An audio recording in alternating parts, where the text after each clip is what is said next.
So right at the start of Mixtape, a character turns to the camera and they say, "We're going to start the game now. And soon, you're not just going to be listening to the music you loved, you're going to be listening to a record of who you were." And about that point, I was like, I am going to fucking hate this game.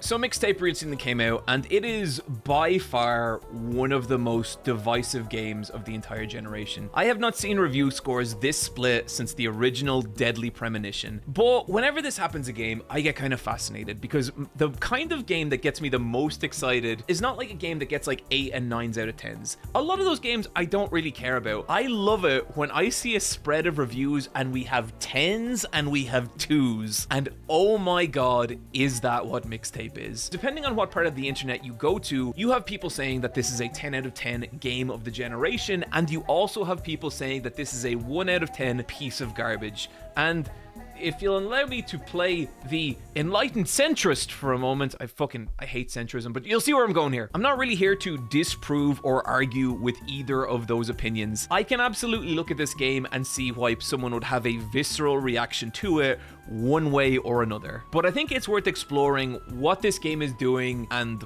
why. I think the biggest criticism you could level at this game is that never has there been a game that insists upon itself so hard. This is a game so buying its own shit and so believing in its own shit that from moment one, it assumes that you are going to be on board with it. The reason the game is called Mixtape is because the entire soundtrack is constructed from the some 60s, 70s, 80s, and specifically late 80s tracks, and the characters telling you why they're important. And it has real, what I could only describe as person posts Spotify end of year wrapped playlist to Instagram and waits for applause energy. This game feels like it was made by people who would play you some random song from the 70s and then hit stop at the end and ask, "Did you get it?" And a lot of that comes out through the characters, and specifically the main character of the game, whose dialogue can just be Once Bella Del Tone hears my mixtape, she'll make me her protege. But why? Because my mixtapes bend others to my will.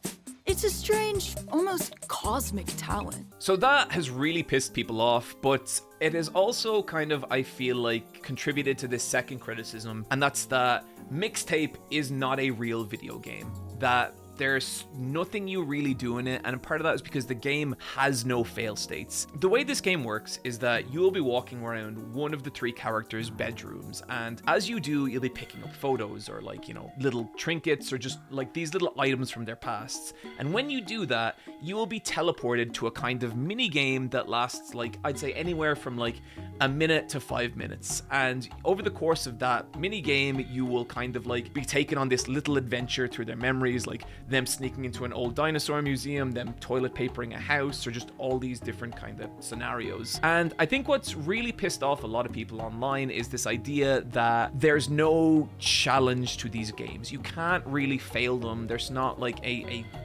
lost state. And this is not a new controversy in video games. I can remember the carbon copy of this same controversy, I guess, when Gone Home came out. And this was back in the days when walking simulators were a very new thing, and you had games like, Edith Finch, or just We're All Gone to the Rapture, just these games that were very just about exploration and communicating a narrative. And to me personally, I think eventually the outrage around walking sims kind of died down, and I think a part of that is you just got some fucking incredible games like Devotion, which is one of the best horror games of all time. I think you could pretty handily label that a walking sim. But now we're seeing a lot of those same criticisms back, and particularly in the case of Mixtape. And so I want to give my take on this, because I think this is an interesting litmus test for how you view games and what you think games can be. And to talk about this, I want to talk about one of my favorite games of all time, Yume Nikki.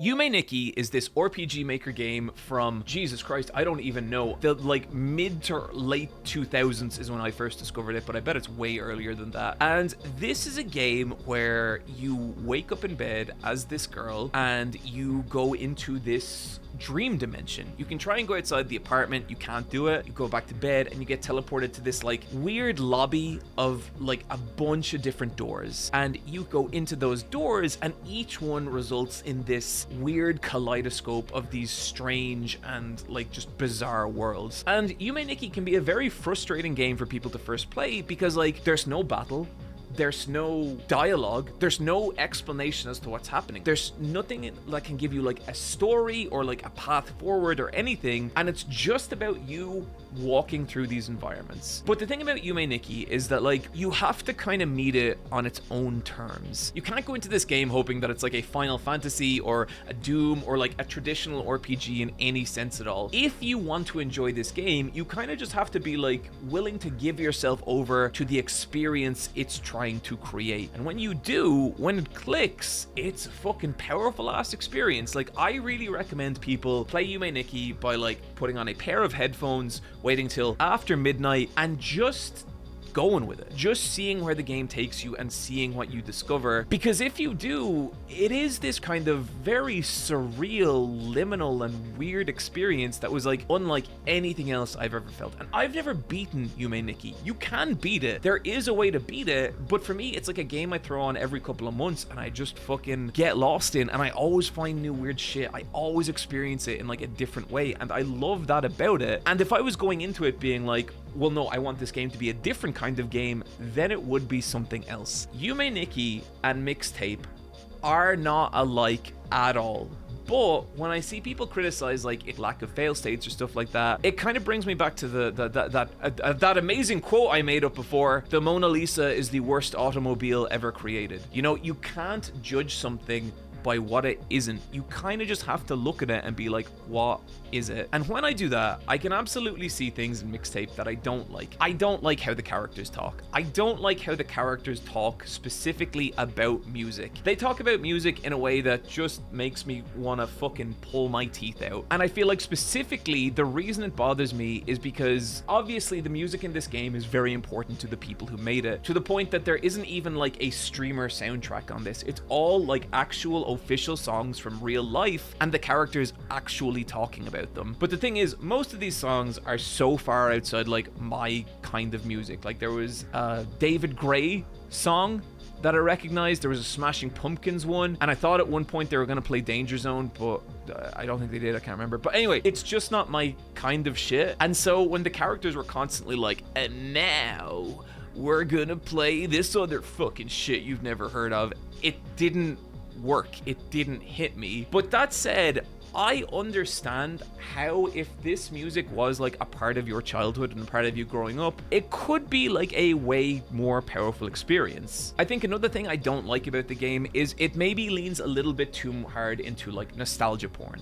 You know, it's that real like Stranger Things thing of like, wasn't being young amazing? And it's like, well, I mean, parts of it were amazing and parts of it weren't, but nostalgia's kind of a fucking drug, and I think like you have to be kind of careful with how you treat it. Like you can't just be like, hey, remember that thing that made us happy when we were children? And for me, I love discussions of nostalgia, I love exploring that stuff, but I think there's a way to explore it. Like to me, one of my favorite pieces of media about nostalgia is Silent Hill fucking 2. I will not elaborate on that anymore right now, but I will be in a future video. And so those are two parts that like constantly just grinded my gears for the first part of this game. But I have to be really honest here, and I understand people are gonna get pissed off at this, and I understand I'm about to turn the comments of this video into a fucking wasteland. The more time I spent with Mixtape, the more I genuinely found to like about it. I think it's very difficult to look at this game and not say that very talented people have worked on it, and that they didn't put like their heart and soul into it. And yeah, I don't like a lot of the dialogue, but a lot of the framing of the scenes and a lot of like just the little tricks they're pulling with the gameplay, I actually think it works. And what's more, I kind of love the pace of this game. I love that like every 2 minutes you're kind of getting dragged into this new memory and playing this new mini game, and that there's these weird and fun things happening. Like, I loved the journey through the abandoned dinosaur park. I love for that like 1 3-minute portion of the game, they just give you this little Game Boy camera style camera, and you can just like take pictures of your friends, and like it feels good, you know. And like there's all these sequences where like you're skateboarding downhill or like doing all this crazy shit, you know. And some of it like did remind me of shit from my teenage years, you know. I remember when I was like about 15, me and a bunch of friends, we cycled from Dublin to Wexford, which I think is about like 70 or 80k or something like that. And for one portion of the journey, we found this like long strip of like highway that had been like closed off, and we just cycled down that, and it was just miles and miles and miles of me and my friends riding in the sunset on this gigantic like empty strip of land.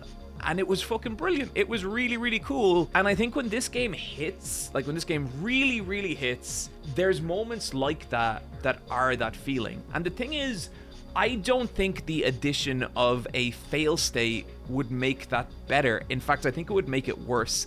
There's so many parts of this game where like the gameplay mechanics are very light. They're just, you know, real simple little things, and then the section is over. I don't think that these pieces of gameplay are enough to warrant like repeatedly playing through them or any kind of challenge. I think they're just there to evoke a particular feeling, and then they're gone, and I appreciate that. I enjoy that. And I would also say I kind of ended up coming around on the characters a little bit. Like the two supporting characters, Cass and Slater, I actually ended up enjoying both of them. Like Cass as this like just repressed like valedictorian girl who just wants to kind of burn her ordinary life down, and then Slater is just this kind of idiotic but well-meaning burnout. And you know, you discover that like he's kind of wrote his own album and he's really shy about it. And one of the most earnest parts of the game is when the main character is kind of saying to him, hey, no, like I want to hear your album, I want to hear this piece of you. And that did work on me. That did get me. Like I did appreciate that. And so I have not finished Mixtape right now, so I don't know which way it's gonna go, but I have found things to genuinely enjoy here, and it does make me look at some of the more vitriolic coverage of this game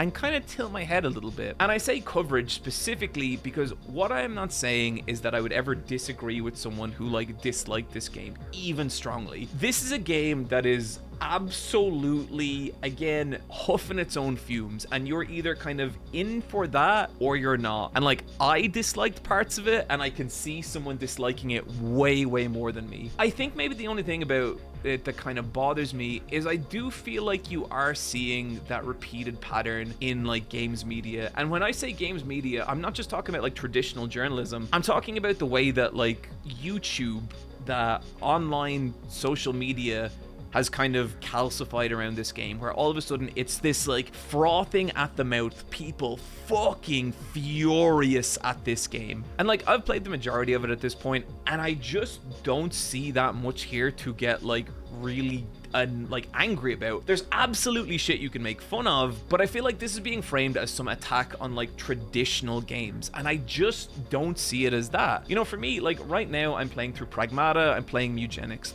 like two very like systems heavy gameplay centric games, and Mixtape is something I will stick on in between them, and then I will go back and play Fear and Hunger, and then I will go play Zato, the visual novel, you know, because I love games to be a broad spectrum of experiences that you can kind of just pick and choose. And I don't love this trend where I feel like, you know, we are kind of like manufacturing outrage about games that just really don't seem to warrant that much outrage, and they don't really affect anything outside themselves. That is another thing I know people are going to disagree with, I know people are going to be angry about, but the thing is, like, you have to think about, if there is a content creator who is repeatedly making videos about the same thing they hate, what are they trying to get you to think?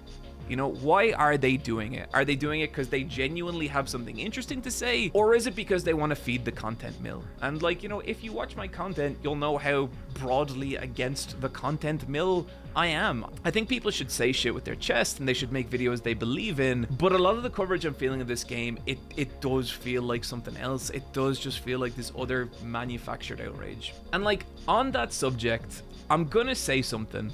And I promise you, if you take this piece of advice, it will genuinely improve your life just a little bit. And it is that there is no bigger waste of your time and energy than getting angry at a video game you have no intention of playing. Okay, till next time.